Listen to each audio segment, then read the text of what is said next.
The Atlantic crossing had taken 17 days, but for Helga Fischer, it felt like 17 lifetimes. She stood at the rusted porthole of the cargo ship, watching the gray waves roll beneath a colorless sky, and tried not to think about what awaited them on American soil. Around her, 37 other German women huddled in the cramped hold, their whispers creating a constant murmur of dread. "They will separate us first," Marguerite Schultz said, her voice barely audible over the ship's groaning engines. The former schoolteacher from Hamburg clutched a faded photograph of her two sons, both lost on the Eastern Front. "That is what I heard. They take the younger ones away for other purposes." Helga closed her eyes. At 32, she had served as a military nurse on 3 different fronts. She had seen men die in ways that still visited her in nightmares. She had watched cities burn, but nothing in those years of war had prepared her for the systematic fear that had infected their group since their capture near the French border 3 weeks ago. "Greta heard from the British guards that Americans are worse than the Soviets," whispered Anna Vogel, a farm woman from Bavaria whose hands still bore the calluses of fieldwork. "They do not follow the rules. They pretend to be civilized, but enough," Helga said quietly, though her own heart hammered against her ribs. "We cannot know what will happen. Fear serves no purpose now, but fear was all they had. For years, the Reich's propaganda had painted a clear picture. Americans were barbaric beneath their veneer of democracy, eager to exact revenge on German women for the sins of the war. The broadcasts had been relentless, the newspaper illustrations vivid and horrifying. Every woman in this hold had absorbed those messages, had learned to see the Allied forces as monsters in human clothing. The ship's horn blasted twice, long and mournful. Helga felt the engines shift, slowing. Through the porthole, she glimpsed land for the first time in over 2 weeks. Texas. The word itself had taken on mythic proportions during their journey, spoken in hushed tones like the name of some distant hell.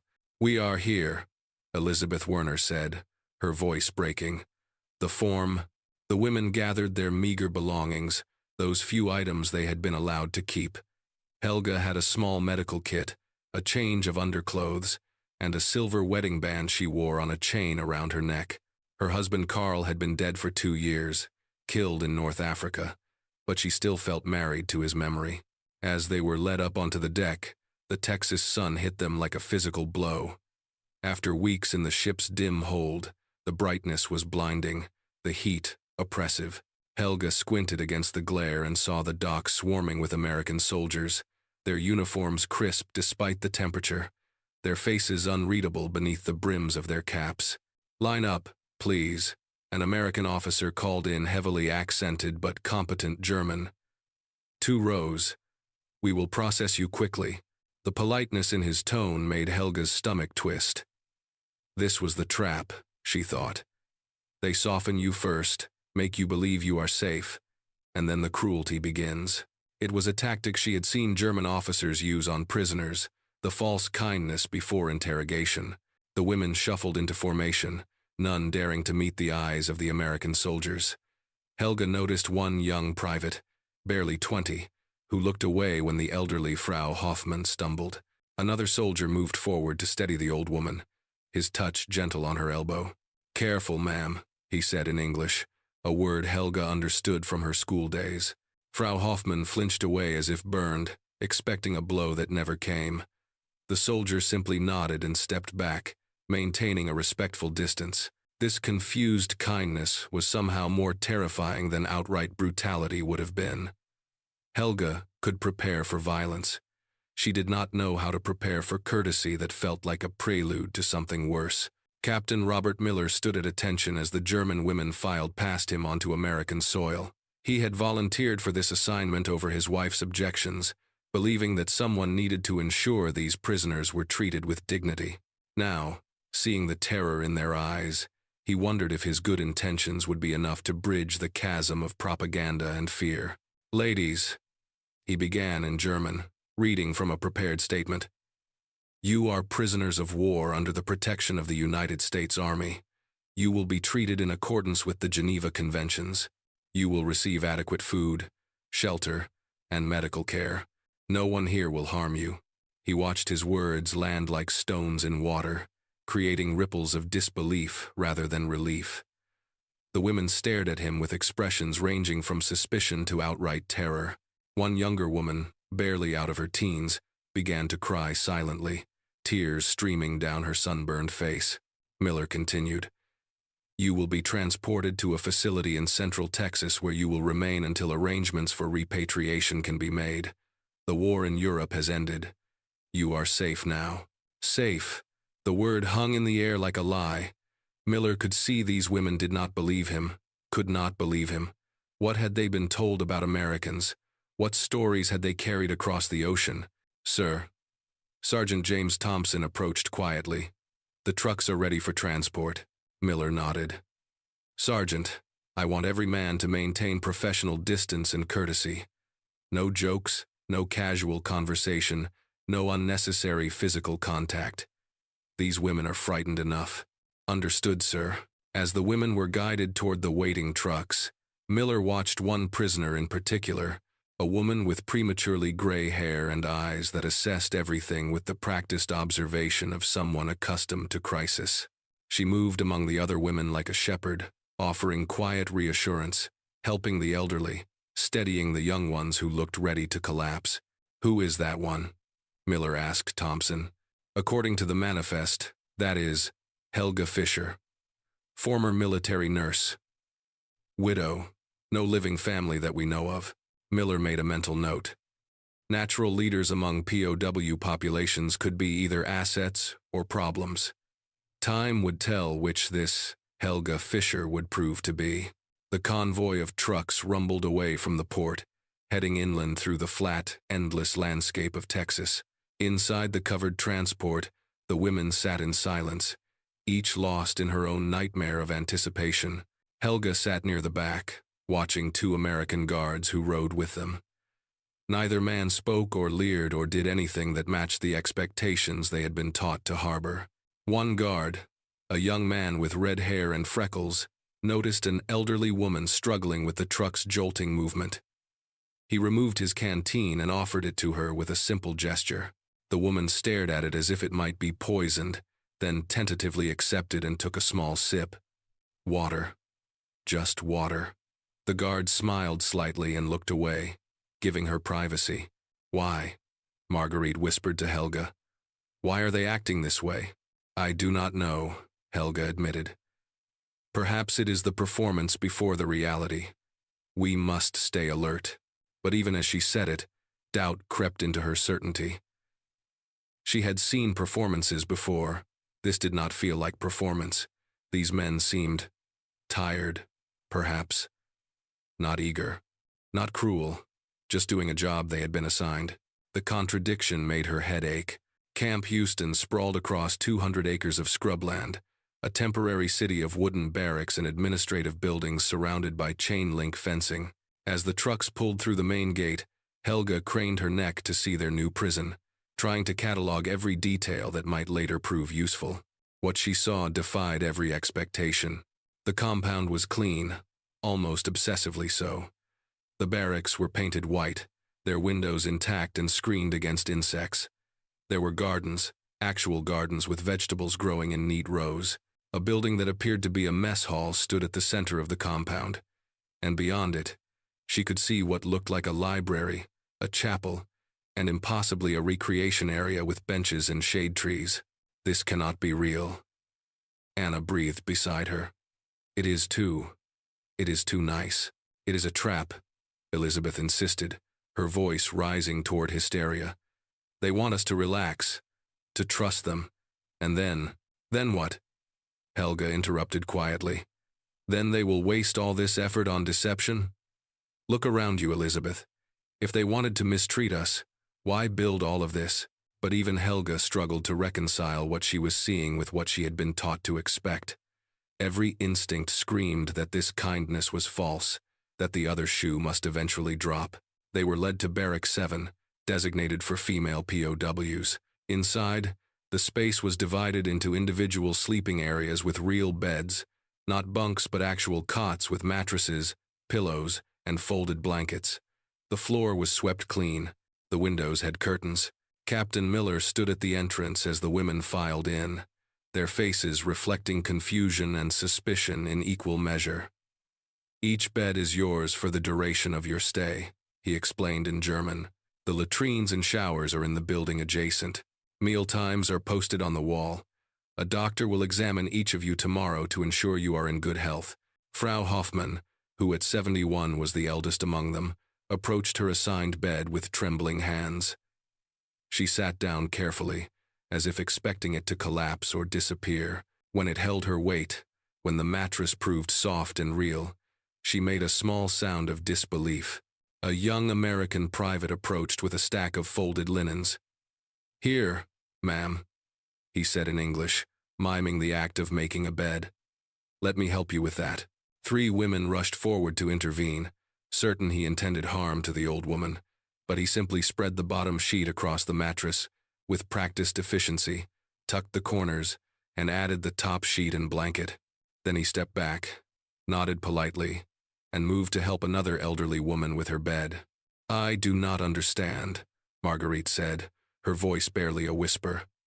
"I do not understand any of this." Helga found herself agreeing. She had mentally prepared for a dozen different scenarios of captivity, from brutal to merely harsh. She had not prepared for this, for courtesy and consideration from men who had every reason to hate them, whose friends and brothers had died fighting against Germany. The cognitive dissonance was almost painful. The Texas heat was merciless. By the second day in camp, the women's travel-stained clothes clung to their skin, and the smell of too many unwashed bodies in close quarters had become unavoidable. Helga had not had a proper bath in 6 weeks, not since before their capture. The cold water washing they had managed on the ship had been insufficient, humiliating affairs supervised by British guards who had treated them with bureaucratic indifference. When Captain Miller announced that they would have access to the shower facilities that afternoon, the reaction among the women was mixed. Some were simply grateful for the chance to be clean. Others, like Elizabeth, saw it as the beginning of the humiliation they had been expecting. "This is how it starts," Elizabeth whispered fiercely as they were led across the compound toward the shower building. "They strip us of dignity first." Helga said nothing, but her own heart raced with apprehension. She had seen too much cruelty in wartime to dismiss Elizabeth's fears entirely.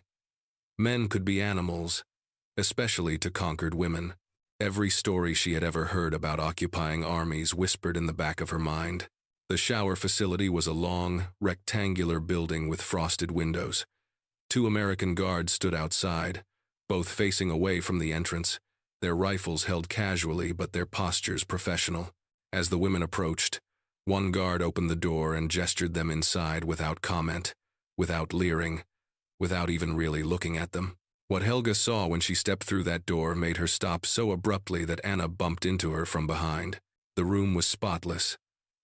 White tiles covered the walls and floor, gleaming in the electric light. There were actual shower heads, at least 20 of them, spaced along the walls at intervals that would allow for privacy. Clean white towels were stacked on benches near the entrance, and on each bench sat neat rows of something Helga had not seen in months, bars of soap. Steam rose from the drains, indicating that the water was already running, already warm. The air smelled of lavender and clean linen and something else, something Helga could not immediately identify. It smelled like care, like someone had taken time to make this space welcoming. "My God," Marguerite breathed. "They have given us actual soap." A female American nurse stood near the towel stacks, her uniform crisp and clean. She smiled, though her eyes held understanding of their fear. "Take your time," she said in careful German. "The water is warm. There is plenty for everyone. The soap is yours to keep." Helga approached the bench slowly, as if in a dream. She picked up one of the bars of soap, turned it over in her hands. It was real, solid, and smelled faintly of flowers. Her fingers traced the impressed letters, U.S. Army issue. The other women began to undress hesitantly, still glancing toward the door, still expecting intrusion or mockery. But none came. The guards remained outside, their backs turned. The nurse busied herself organizing medical supplies in a corner, giving them privacy. When the warm water first hit Helga's skin, something inside her cracked. She stood under the stream, letting it cascade over her head and shoulders, washing away not just the accumulated dirt and salt of their journey, but something heavier, something that had been weighing on her for so long she had forgotten it was there. Around her, other women were experiencing the same revelation. Frau Hoffmann stood under a shower head with her eyes closed, tears mixing with the clean water, her wrinkled hands clutching a bar of soap like a prayer. Young Greta Zimmerman, who had not spoken since their capture, made a small sound that might have been a laugh or a sob or both. The soap lathered rich and thick, nothing like the harsh military soap they had used in Germany or the non-existent soap of their last weeks of freedom. This was soap meant for human beings, meant to cleanse and soothe and restore a sense of basic dignity. Helga washed her hair 3 times, unable to stop, needing to feel clean in a way she had almost forgotten was possible. The water ran brown at first, then gray, then finally clear. She stood under the stream until her skin was pink from the heat and her fingers pruned, and still she could not bring herself to turn it off. It was Margaret who broke the spell. "They gave us soap," she said, her voice thick with emotion. "Real soap. They gave us warm water and privacy, and why? Why would they do this? Because they are human," Helga heard herself say, and the words felt both true and impossible. Perhaps they are simply human. That night, lying in her cot with clean skin and clean clothes and the scent of lavender soap still clinging to her hair, Helga could not sleep. Around her, other women were similarly wakeful, their minds grappling with the same impossible question. What if everything they had been told was a lie? The propaganda had been so consistent, so pervasive. For years, they had been fed a steady diet of stories about Allied brutality, about the savage nature of Americans in particular. The newspapers had shown cartoons of Uncle Sam as a bloodthirsty monster. The radio broadcasts had detailed supposed atrocities committed by advancing American forces. Teachers had instructed children that Americans were devils in the guise of liberators, and yet here they were, in a clean camp with real beds and warm showers and bars of soap that smelled like flowers. Here they were, treated not as animals or objects or even as enemies, but as human beings who deserved basic dignity. The cognitive dissonance was crushing. If the Americans were not monsters, what did that make the war? What did that make the men like her Karl who had died fighting them? What did that make Germany itself? "I cannot reconcile it," Marguerite whispered from the next cot. All those years, all those stories. Were they all lies? "Not lies," Elizabeth said bitterly from across the room. "Worse than lies. Truths we needed to believe to keep fighting. Truths that made sense of the senseless." Helga turned onto her side, staring at the pale square of moonlight that fell through the window. She thought about Karl, about the letters he had written from Africa, describing the enemy as soulless, mechanized, inhuman. She thought about the speeches she had heard, the films she had watched, the certainties that had shaped her understanding of the world. "The soap," she said quietly. "Do you know what I keep thinking about? The soap. They gave us good soap, clean soap, with a pleasant smell, not the bare minimum, not harsh lie that would strip our skin. They gave us something. Kind. Perhaps it is strategy," Anna suggested, though her voice lacked conviction. "Perhaps they believe kindness will make us compliant. Then it is the longest, most elaborate strategy I have ever witnessed," Helga replied. "The guards who refuse to look at us while we undress, the private who made Frau Hoffmann's bed, the nurse who smiled, the soup at dinner that was actually seasoned, as if our taste buds mattered. Either this is the most comprehensive deception in history, or..." She did not finish the sentence. She did not need to. They all knew what the alternative was, and it was more terrifying than any torture. The possibility that they had been wrong, that their government had been wrong, that the war itself had been built on lies so fundamental that even their understanding of good and evil could not be trusted. In the darkness, Helga heard someone crying softly. She did not ask who. She did not offer comfort. Some realizations were too painful to share, too personal to intrude upon. Each woman would have to make her own peace with what they were learning, or fail to make peace at all. Outside, she could hear American soldiers laughing at something, their voices carrying across the night air. Normal, human laughter, not sinister or cruel, just men enjoying a joke at the end of a long day. She tried to imagine them as the monsters from the propaganda films and found that she could not. The image would not hold. Reality kept intruding, reshaping her understanding with every small kindness. Sleep, when it finally came, brought dreams of soap and warm water and the profound confusion of mercy. The morning bell rang at 7, gentle rather than harsh, more like a school bell than a military alarm. Helga rose with the others, dressed in the clean clothes that had been provided, basic but well-made, and joined the line forming outside the mess hall. Breakfast was another revelation. Hot oatmeal with brown sugar and raisins, fresh bread, still warm, with butter, coffee, real coffee, not the chicory substitute they had grown accustomed to in Germany's final years, milk, orange juice. The abundance was almost obscene, especially when Helga thought about the near-starvation conditions in German cities after the war. Captain Miller moved through the mess hall, stopping at various tables to ask if anyone needed anything. His German was improving, Helga noticed, though his accent remained thick and distinctly American. "How are you finding the accommodations?" he asked, when he reached their table. The women exchanged glances. How did one answer such a question? To admit comfort felt like betrayal. To complain felt like ingratitude for something they had not expected to receive. "It is adequate, Captain," Helga finally said, choosing the most neutral word she could find. Miller's lips quirked in a small smile, as if he understood the weight behind that careful word choice. "I am glad to hear it. If you need anything, please let the staff know. We want your stay here to be as comfortable as possible under the circumstances." After he moved on, Elizabeth shook her head. "Under the circumstances, as if we are guests at a hotel, not prisoners of war. Perhaps that is precisely the point," Marguerite suggested. "Perhaps they wish to demonstrate that they are better than we were told. Or perhaps," Helga said quietly, "they are simply decent people doing their jobs." Not every action requires a hidden motive, but even as she said it, she struggled to fully believe it. Trust, once broken by war and propaganda, did not easily reform, yet small pieces of evidence were accumulating, small moments that did not fit the narrative of American brutality. The guard who had noticed Frau Hoffmann favoring her right leg and brought her a cane, the cook who had asked if anyone had dietary restrictions or allergies, the doctor who had examined each woman with clinical professionalism, addressing them as ma'am and explaining each step of the examination before proceeding.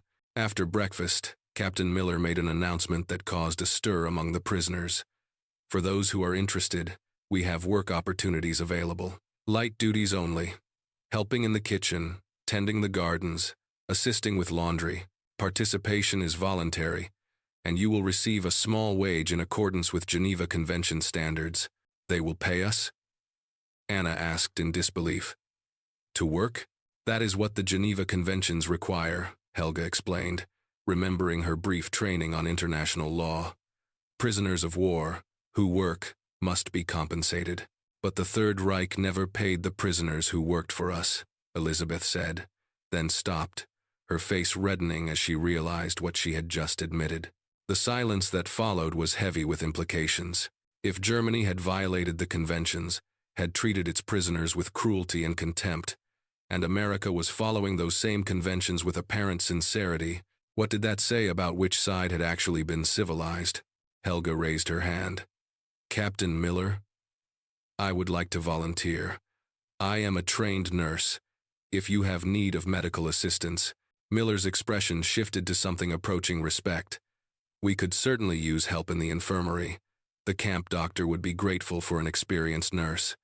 "Thank you, Frau Fischer." By the end of the day, 17 women had volunteered for various duties, not because they needed the small wage, though that was welcome, but because they needed something to do, needed to feel useful, needed to rebuild some sense of purpose in this strange new world where their enemies treated them better than their own leaders had.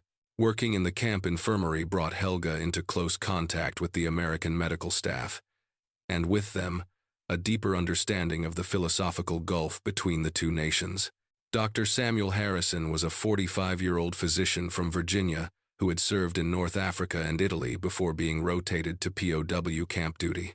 He was competent, kind, and utterly matter-of-fact about his belief in the inherent dignity of every patient, regardless of nationality. The Hippocratic Oath does not have a nationality clause, he explained to Helga during her first shift. When someone is sick or hurt, I treat them. Everything else is just noise. Helga found herself both admiring and resenting his certainty. It seemed so simple to him, this moral clarity. But then, he had not spent years being told that such thinking was weakness, that true strength required the ability to distinguish between us and them, to value one's own people above all others. What if the patient was someone who had harmed your country? She asked carefully. Would you still treat them the same? Harrison looked at her with tired eyes.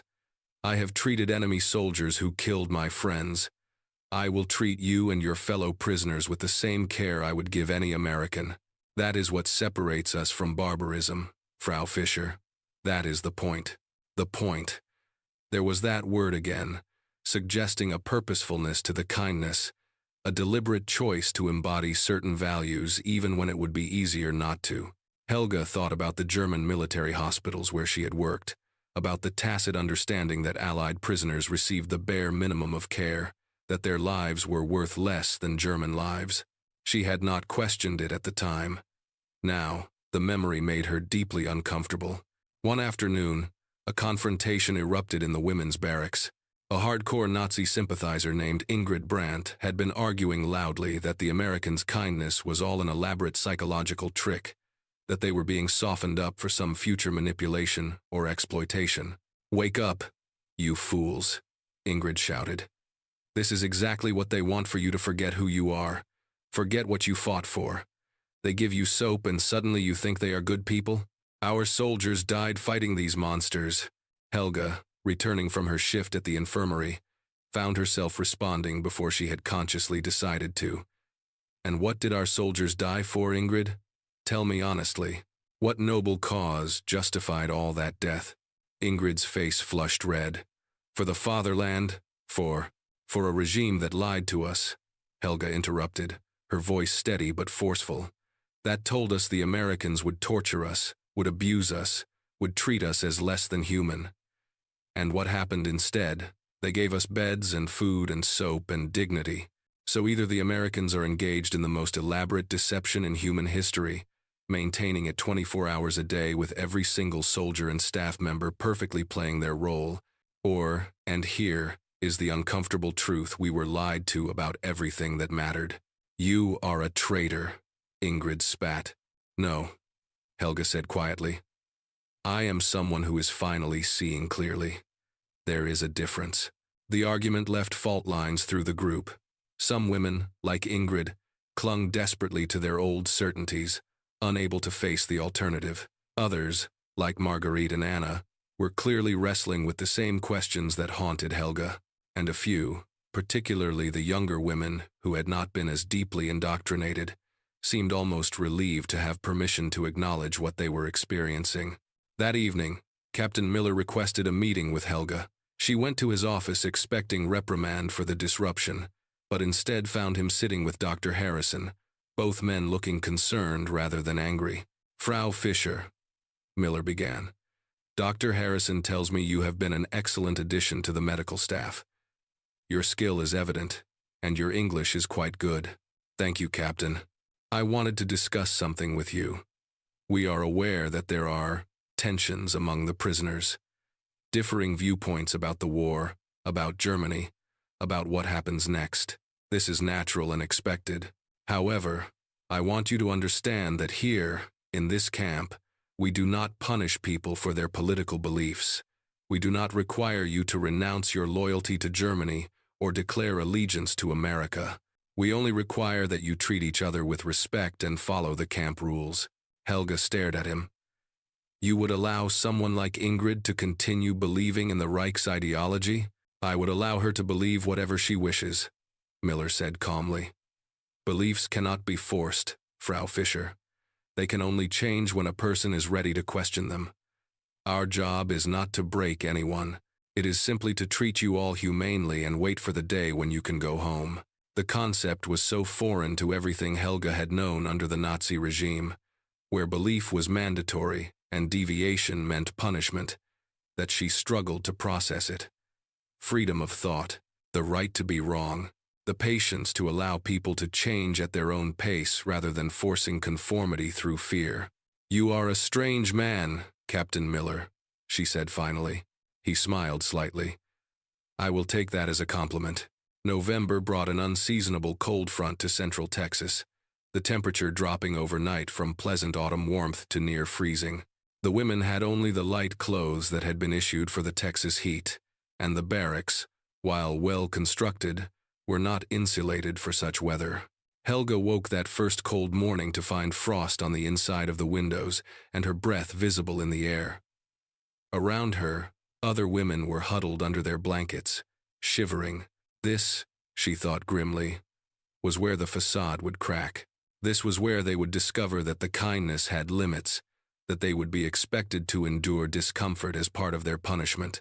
But by breakfast time, American soldiers were moving through the barracks with armloads of additional blankets, quilts, and woolen military coats. No fanfare, no expectation of gratitude, just quiet distribution of what was needed. These are from the quartermaster's stock, a young sergeant explained in broken German. Captain says nobody freezes on his watch. War or no war. Frau Hoffmann accepted a heavy quilt, her arthritic fingers stroking the fabric. This is too good, she whispered. This is too warm for prisoners. Ma'am, the sergeant said, seeming to understand her German better than he could speak it. Nobody deserves to be cold. Nobody. By evening, the barracks were comfortable again. Almost cozy. The women sat in small groups, wrapped in their additional blankets, and spoke in hushed tones about this latest development. Even Ingrid seemed subdued, her previous certainties harder to maintain in the face of continued evidence to the contrary. The next day brought a medical crisis that would further test the limits of American compassion. Greta Zimmerman, the young woman who had barely spoken since their capture, developed a high fever and began coughing up blood. Helga, working her shift at the infirmary, immediately recognized the symptoms of pneumonia, probably contracted during their cold weeks on the ship, and exacerbated by stress and the sudden temperature change. She needs immediate attention, Helga told Dr. Harrison urgently. Antibiotics, hospitalization, already arranging transport to the base hospital, Harrison said, his hands steady as he examined Greta. She will receive the same care as any American patient. Don't worry, we will not let her die. The certainty in his voice, the complete absence of calculation about whether a German prisoner was worth the expense and effort, struck Helga profoundly. He meant it. He genuinely meant it. Greta was transported within the hour to a proper hospital facility 20 miles away. For 3 days, she remained there, receiving round-the-clock care, antibiotics that were in short supply even for military use, and attention from specialists. Helga was allowed to visit twice, escorted by guards who treated her with the same courtesy they would show any concerned family member. On her second visit, Helga sat beside Greta's hospital bed and watched an American nurse check the young woman's vital signs with practiced efficiency and genuine concern. The nurse, whose name was Lieutenant Patricia Coleman, noticed Helga watching and smiled. "She is doing much better," Coleman said in English. "The fever broke this morning. She should make a full recovery." "Why?" Helga asked, the question escaping before she could stop it. "Why care so much for an enemy?" Coleman paused in her work, considering the question seriously. "Because she is 19 years old and far from home and sick. That is all that matters in this room. The war stays outside." Simple words, profound implications. The war stays outside. What would the world look like, Helga wondered, if that principle could be applied more broadly? When Greta returned to the camp a week later, still weak but recovering, The women gathered around her like she was returning from the dead. In a way, she was. In a way, they all were, being slowly resurrected from the death of everything they had believed about their enemies. The announcement came in late November. Arrangements were being made for repatriation. The women would be returning to Germany in stages, beginning in January. The news was met with a complex mixture of emotions: relief at the prospect of going home, anxiety about what home might look like after the war, and an unexpected reluctance to leave this strange place, where they had been so unexpectedly treated as human beings. "What will we tell people?" Anna asked one evening as they sat together in the barracks. "How do we explain what happened here?" "They will not believe us," Elizabeth said flatly. "They will think we are collaborators, or that we have been brainwashed, or that we are lying to make excuses for losing the war." Helga had been thinking about this question for weeks. She had been trying to find words for the experience, for the slow unraveling of certainty, for the way small acts of kindness had accumulated into a complete reconstruction of her understanding of morality and humanity. "We tell them the truth," she said finally. "We tell them that we were afraid, and that we were treated with unexpected kindness. We tell them that our enemies proved to be better people than our own propaganda claimed, and if they do not believe us, at least we will know the truth." But how to make them understand? How to convey the weight of that first shower, the significance of soap and warm water in privacy? How to explain that the real power of American treatment was not in grand gestures but in 1,000 small moments of respect and dignity? Helga decided to write it down. Late at night, while others slept, she used paper and pencil borrowed from the camp library to craft a letter not to any specific person, but to history itself. She wrote about the terror of their arrival, about the propaganda they had believed, about the gradual dismantling of those beliefs through consistent, daily kindness. And she wrote especially about the soap. That first moment in the shower facility, the shock of genuine care, the way such a small thing could crack open years of indoctrination.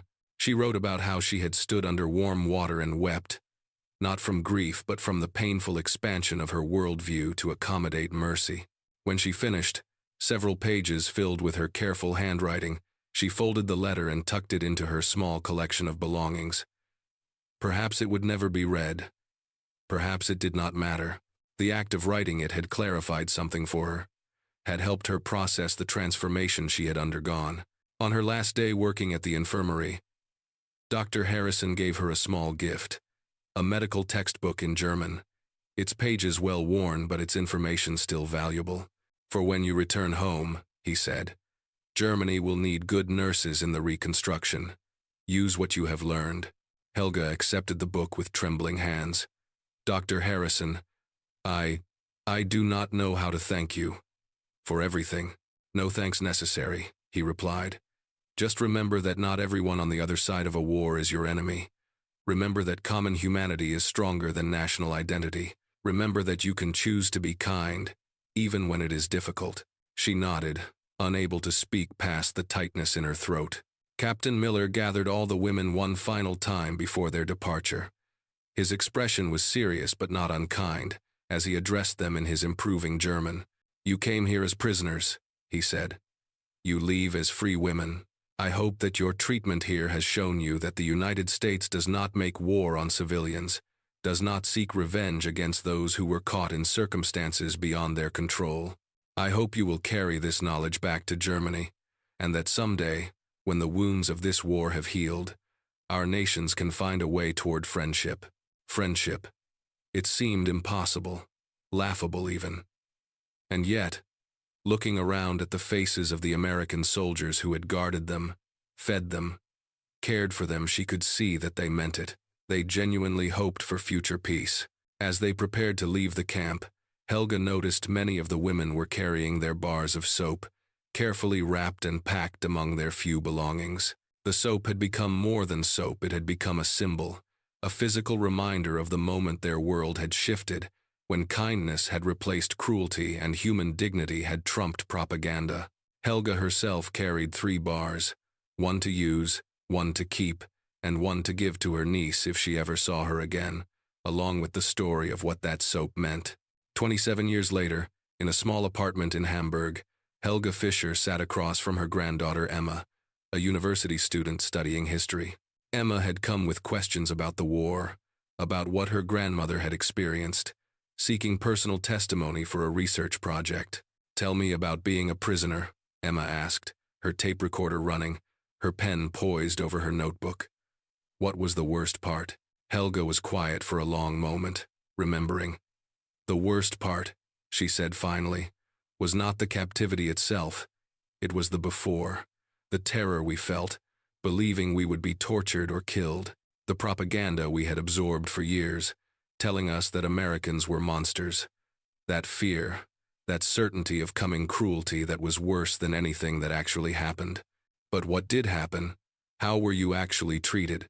And so Helga told her. She told her about the ship, about the arrival in Texas, about the first shocking encounter with genuine kindness. She told her about Captain Miller and Dr. Harrison, about work in the infirmary, about the blankets that appeared during the cold snap. She told her about all of it, the accumulation of small mercies that had forced her to question everything she thought she knew. But mostly, she told her about the soap. When they led us into that shower facility and we saw warm water and clean towels and actual soap, good soap, Emma, soap that smelled like flowers, something inside me broke, because I realized in that moment that everything I had been taught was a lie. Not a small lie, not an exaggeration, but a fundamental lie about the nature of our enemies. They gave us soap and warm water and privacy and dignity when they could have given us nothing. When we expected torture, they gave us kindness. Emma was writing furiously, her eyes wide. "But why? Why did they treat you so well?" "Because," Helga said, reaching for the small box beside her chair, "they understood something that our leaders never did. They understood that how you treat your enemies says more about who you are than about who they are. They understood that human dignity is not contingent on nationality or politics. They understood that true strength is the ability to show mercy when you have the power to show cruelty." She opened the box and removed a small, weathered bar of soap, its surface cracked and discolored with age, but still faintly aromatic, with the ghost of lavender. "I kept this," she said, handing it to Emma. "For almost 3 decades, I have kept this bar of soap, not because it is valuable, but because it represents the moment I understood that I had been lied to, that the world was more complex and more hopeful than I had been taught to believe." Emma held the soap carefully, reverently, understanding that she was holding more than an old toiletry item. She was holding a piece of history, a tangible connection to a moment of profound transformation. "What happened to the other women?" Emma asked. "Did they feel the same way?" "Some did, some never did. Ingrid Brandt, for instance, went to her grave insisting that the Americans' kindness was all a trick, that we had been fooled somehow. She could not allow herself to question the foundation of her beliefs. But most of us, I think, carried home the same understanding, that we had been on the wrong side of history, that our enemies had been more humane than our own leaders. Was it hard to admit that? "The hardest thing I have ever done," Helga said quietly. "Harder than working in the field hospitals, harder than losing Carl, harder than years of captivity. Because admitting we were wrong meant accepting that all those deaths, all that suffering, had been for nothing, or worse than nothing for a cause that was fundamentally evil. That is a terrible knowledge to carry." Emma set down her pen, her young face troubled. "But you did carry it.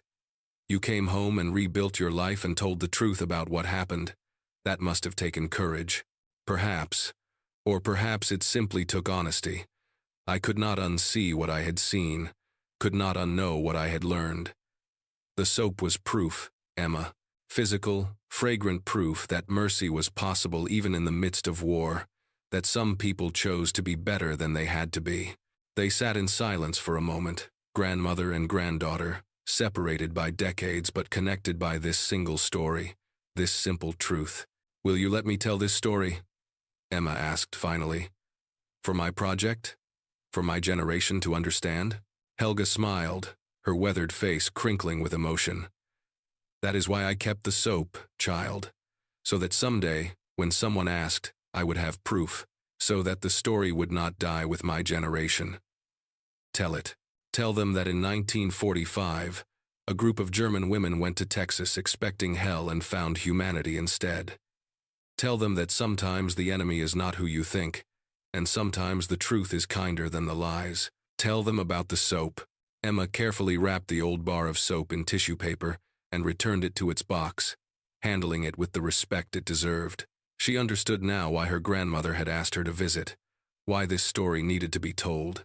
Later, after her granddaughter had gone, Helga stood at her window watching the Hamburg traffic flow past below. Somewhere in America, Captain Miller might still be alive, an old man remembering a war long past. Dr. Harrison had died years ago, she knew, but his kindness lived on in the lives he had saved and the example he had set.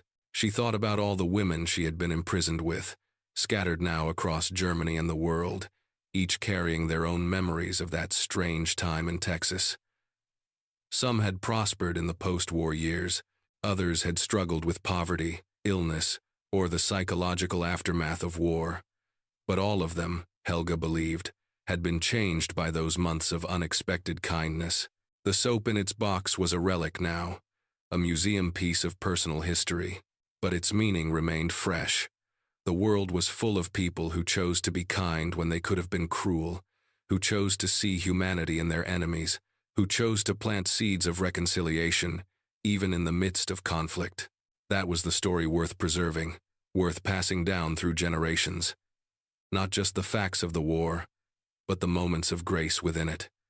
The shower, the soap, the warm water, the simple, profound act of treating prisoners as human beings deserving of dignity.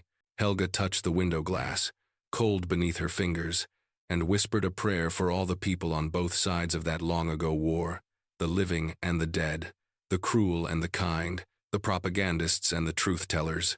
She prayed that future generations would learn from both the horrors and the small mercies, would remember that even in humanity's darkest hours, there were those who chose light. The soap had taught her that. A simple bar of soap, given freely to a frightened woman far from home, had taught her that redemption was possible, that people could be better than their worst moments, that a single act of kindness could echo through decades. It was, she thought, the most important lesson of her life. And she would carry it, along with the soap, until the day she died.